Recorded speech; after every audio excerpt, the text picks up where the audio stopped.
at 4. A gag order now back in place as the trial looms in the case of Baby Joe. Hello, everyone, on a Friday. Welcome into News 2 at 4. I'm Eric Egan. His disappearance rocked that community. His parents are accused of the unthinkable. And it's been more than 3 years since Joe Clyde Daniels disappeared from his home in Dickson County.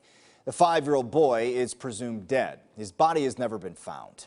Today, News 2's cameras were the only ones inside a courtroom as the father's confession was hotly debated. The judge reinstating a gag order which had been briefly lifted on April 1st.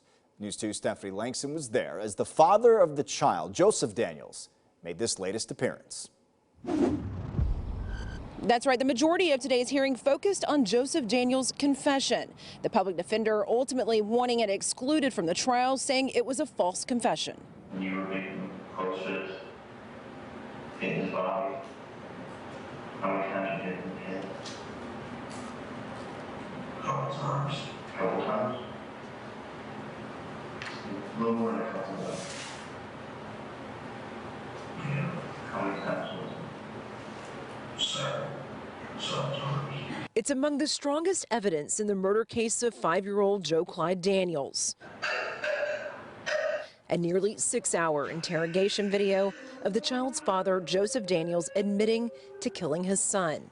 Today, public defender Jake Lockhart saying even the state has concerns about whether his client killed the child, as they introduced evidence that Baby Joe was killed by his mother. In this case, if you recall, TBI agent Faulkner at one point asked the defendant if he was remembering what he was telling them or if he was making it up, something to that effect.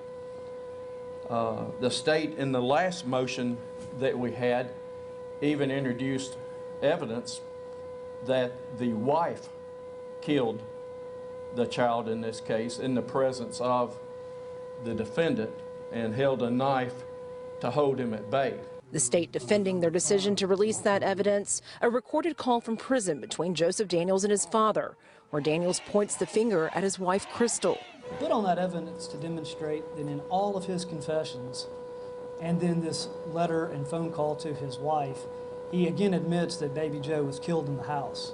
That evidence was put on to demonstrate that Baby Joe hasn't escaped, that Baby Joe didn't run away, that Baby Joe hasn't been sold into sex trafficking. That evidence was put on to show that no matter what statement the defendant has ever given, whether it be him confessing to the killing himself or blaming it on his wife, that they all say Baby Joe died in that house. The judge today denying the motion for a pretrial hearing to solidify the trustworthiness and corroboration of the confession. Reporting out of Dickson County, Stephanie Langston, News 2. Stephanie, thank you. Also, we expect more motions to be taken up in court next Wednesday. Right now, the trial for Joe Daniels is set for June 1st. Meantime, Baby Joe's mother here, Crystal Daniels, will be tried separately. She's charged with aggravated child abuse and neglect. Her trial date has not been set. She told investigators that she heard a painful scream, then saw her husband standing over the body of the child, Baby Joe. She said she never got close to the boy because she was afraid. Crystal told police she then went to her room and went to sleep. The case of Baby Joe is an ongoing investigation. News 2 is following it step by step. You can find the very latest at WKRN.com.